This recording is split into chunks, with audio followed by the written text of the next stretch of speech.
arī tas varbūt tāds, ka ir aizliegtīs augļus, kas visam pateik, visi par to runāja, bet īsti nav kur jau tā nopirkt.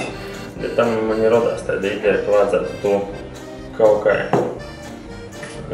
pīdolot tirgā. Es noteikti domāju, ka turisma veicinošanai vai vispār savu novada popularizēšanai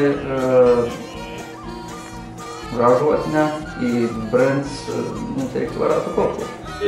Šmakovku var īsti nesalīdzinot ar poriem alkohola veidiem ar tiem veikalā pieejamiem, par to, ka labā kvalitātīva šmakovka nekad nemaksās tik lēti, tikai tī alkoholi, no ko cilvēki nūzadzerās. Jebkura legāla produkta ražošana, jai nevar graut sabiedrības vai novada imidžu. Es tā domāju, ka produkts jau būtu arī interesants priekš citiem aizbraucot, Ventspili, nezinu, Limbažiem. Latgaļī dzīvoši daudzi tautis ir goši. Pori Latgaļai katrs ir atstājis kaut ko savu unikālu, labu, savus ieteikumus tai šmakovkai. Līdz ar to ir izkūpta, katrā sātā jau taisa savaižok, katrā sātā var sacēt taisa jau no to, kas ir pieejams. Tā ir bijis vienmēr, ja tā arī notiek arī tagad. Zina, nu viss kaut ko, nu maizītis, ja, nu cukura, kaut to no īvoriem un konfektiem, vai kaut ļoti labo oguļu raža oguļu beise, ja, tādā ziņā. Saproti, tie ir kā moksla. Tas ir cukura pilsētas variants, tos ir detaļas bucā i tas zmejeviks, kā pascēt, nu to maizis samagodkas aparāta, kas bija vecajā Piertiņā.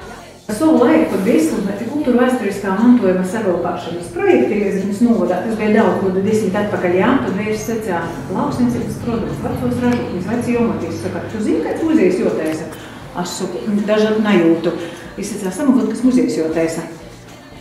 Es domāju, nu galīgi troks. Itī ir vītvordi, kas sastūpa Krīvijā. Visi saistīti ar alkoholu vai dzeršanu? Jā, ar procesu, ar sekom un tā toļok. Piemēram, kā ir čeipa Khmelnī, cilvēki pat prosa, tas ir vēls nosaukums. Jā, eka, pjana. Viesturiski vecākajos kartēs ir rīkojas pat pjana baba. Par to, ka tie upē ir tā kā mūsu vārnupe, tī leikumiem, tā it kā tīdzējusi sīviļi īti uz savu sātu. Tašņā, Hmeļovka. Hmeļovka tas ir latvīšu. Reibuļi, reibumi. Samagon, ka ir dzeršanai, šmakovka ir izgaršošanai. Tā jau arī ir pūliskīs, tamā vordā pūlisko izcelsme, šmakova acis smeķē. Patīsībā, samagon, ka labā, švaks ir cilvēks, jo naprasme jū līta. Tas nav ņemos negatīvs. Un no viesturis tu šmakovku tu neizrausi. Ja ir, galvenais, ka jūs saprūt visā pasaulē. Tu nevar izraukt no cilvēku dzīves. Jā. Cita līta, kādā kontekstā jau pastāv.